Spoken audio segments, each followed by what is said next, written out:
जम्बो press club में हम आपका स्वागत अभिनंदन करते हैं।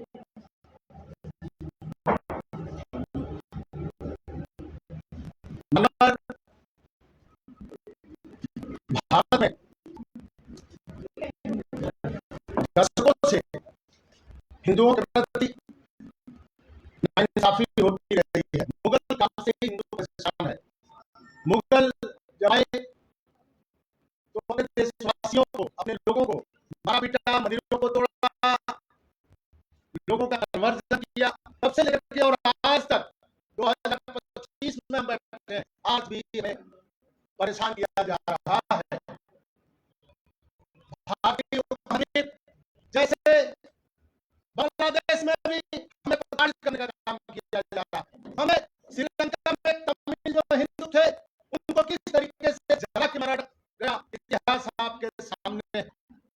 पाकिस्तान में थोड़ा बहुत हिंदू बचे हैं और भी जो छोटे छोटे धर्म के लोग बचे हैं उनको भी किस तरीके से मारा जा रहा है, प्रताड़ित किया जा रहा है। हम जहां बैठे हैं इसी से सटे कश्मीर में किस तरीके से, किस बर्बरता के साथ, निर्ममता के साथ हिंदुओं के साथ अन्याय और अत्याचार हुआ है, इतिहास गवाह है। और आज भी 26 लोगों को किस तरीके से भून दिया गया, सिर्फ हिंदू होने का उन्हें सजा मिला। हिंदू संघर्ष समिति इस बात को लेकर के बहुत ही चिंतित है कि एक धर्म जो सबको समेट के चलता है, एक निर्मल पवित्र गंगा के तरीके से अविरत पेड़ पहाड़ों की पूजा करने वाला, जानवरों की रक्षा करने वाला, सबसे मिलजुल करके रहने वाला, यह है समुदाय, एक धर्म, एक विचार, एक सनातनी को किस तरीके से इस देश के ही अंदर परेशान किया जा रहा है। छोटे छोटे जो भारत के अगल बगल हिस्से वाले देश हैं वहां भी किस तरीके से प्रताड़ित और उनके साथ अपमानजनक व्यवहार किया जा रहा है। कश्मीर फाइल आई थी, सिनेमा बना करके लोग तो धंधा कर लिए, लेकिन क्या कश्मीरी पंडितों के जो आंसू हैं, जो उनके दुख और दर्द हैं, उन्हें समेटने की कोशिश की गई। वही की सरकारों द्वारा, जो उस समय की सरकार थी, मिली भगत करके और उनकी जमीनों पर कब्जा, उनके आबरू पर कब्जा और तरीके के उनके ऊपर अत्याचार किया गया। आज भी हम खून के आंसू रो रहे हैं, बड़ी तौर पर प्रताड़ित है। इतना बड़ा देश है, हिंदुओं की जनसंख्या 100 करोड़ के आसपास है, लेकिन हिंदुओं के साथ इस तरीके से भेदभाव ये सरकारें कर रही है आपके सामने। आज हिंदू संघर्ष समिति ने अपने संगठन का विस्तार करते हुए जम्मू कश्मीर इकाई का अध्यक्ष श्री गुप्ता जी को और प्रवक्ता श्री आदित्य गुप्ता जी को नियुक्त करने का काम किया। हम लगातार बहुत मजबूती के साथ और बल के साथ हिंदुओं की आवाज उठाते रहेंगे और उनको न्याय जब तक नहीं मिलेगा तब तक ये संघर्ष जारी रहेगा। हम सरकार से मांग करते हैं कि कश्मीर में जो समस्याएं हैं, जो कश्मीरी पंडितों की जमीन, जो जायदाद, जो वहां पे मंदिर पूर्व में थे, उन्हें स्थापित किया जाए और उसके स्थापना के लिए हम लोग पदयात्रा भी करेंगे और संघर्ष जारी करेंगे। आज के का विषय है कि लोगों को पूछते हैं, भाई भारतीय जनता पार्टी की सरकार है, फिर भी हिंदुओं का संघर्ष, मैं आपको बता देना चाहता हूं, आजादी के बाद सैकड़ों साल लगे, राम मंदिर बना, अभी कृष्ण जन्मभूमि, उसी तरीके से बाद में तो हमारी जो सांस्कृतिक महत्व की चीजें हैं उनको पुनरुद्धार के लिए हिंदू संघर्ष समिति अनवरत संघर्ष करेगी। बांग्लादेश में आपने जिस तरीके से देखा, किस तरीके से हिंदुओं के बेटों के साथ किस तरीके से निर्ममता के साथ व्यवहार किया गया, मंदिरों को तोड़ा जा रहा है। पाकिस्तान का भी वही हाल है। दुनिया के हिस्से में जहां जहां हिंदू रहता है, हिंदू एक सत्ता है, उसको किस तरीके से प्रताड़ना का शिकार होना पड़ रहा है। हम लोगों ने तय किया है कि कश्मीर की समस्या को लेकर के बारीकी के साथ एक संघर्ष का, एक रास्ता अख्तियार किया जाएगा। हम लोग प्रोटेस्ट भी करेंगे समय समय पर, और जम्मू कश्मीर की इकाई एक महत्वपूर्ण भूमिका अदा करेगी हिंदुओं के संघर्ष के लिए। हिंदू जो एक सल, एक सभ्यता, एक संस्कृति भारतीय राज्यता से जुड़ी आ रही है, जो चाहे हमारी संस्कृति शुरू होती है तो कश्मीर, वहीं पर हमें किस तरीके से दबाया उठाया, इतिहास गवाह है। हम अपने देश में घर हैं, कश्मीर है, हम ही घर हैं, तो आगे का क्या रास्ता होगा?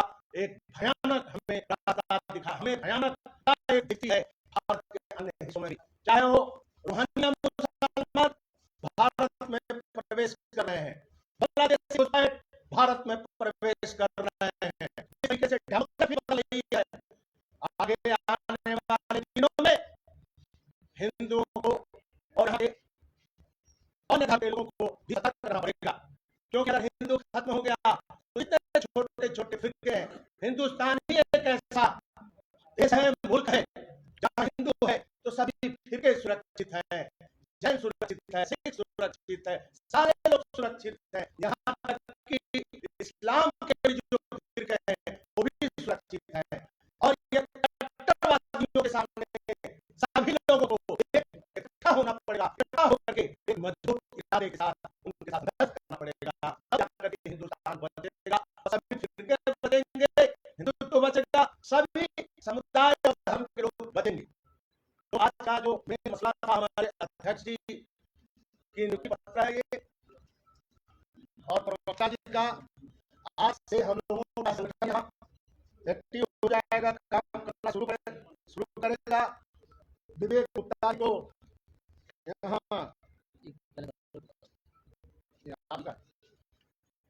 तो मैं चाहता हूँ कि इनकी नियुक्ति पत्र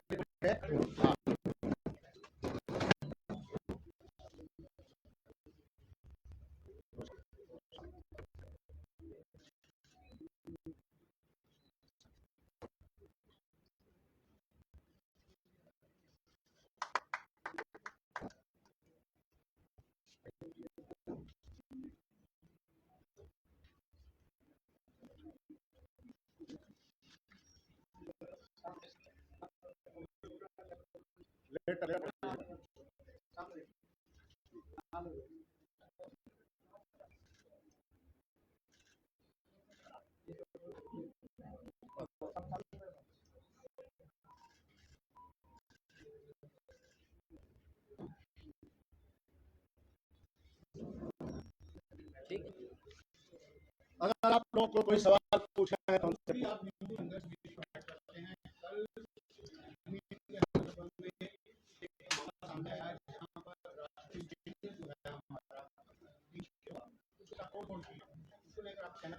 देखिए, हमें खेद है, भारत आजाद है, सबसे बड़ा लोकतांत्रिक देश है, और ये सब घटनाएं हो रही हैं।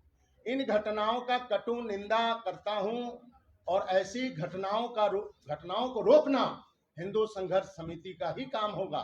हम बैठेंगे नहीं, हम हाथ पे हाथ रख के नहीं बैठेंगे, हम आक्रामकता के साथ हम उन कट्टरपंथियों को जवाब देंगे जो मानवता के खिलाफ हैं, जो हत्या में विश्वास रखते हैं, जो हिंदुओं की सभ्यता को समाप्त करना चाहते हैं पूरे दुनिया से, जो ऐसे धर्म के खिलाफ है जो मानव धर्म है, जो सरल धर्म है, जो सबको गले लगाता है।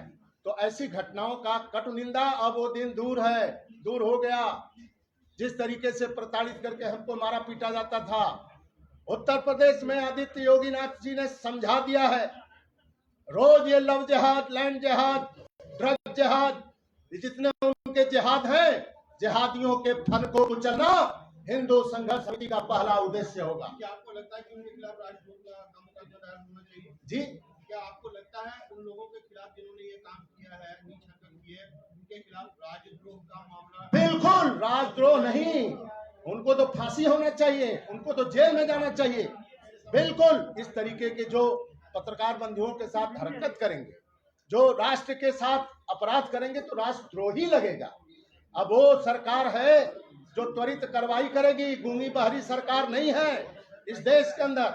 हम सरकार से उम्मीद करते हैं कि तत्काल गति से ऐसे लोगों को जेल में डाला जाए। आपने पिछले दिनों देखा कि सरकार जब भारतीय जनता पार्टी की आई तो कश्मीर को कैसे सुधारने का प्रयास किया गया। निरंतर किस तरीके से कट्टरपंथियों के फन को कुचला गया, और हम बार बार ये मुद्दे को उठाते रहेंगे और इनके फन को कुचल दिया जाएगा।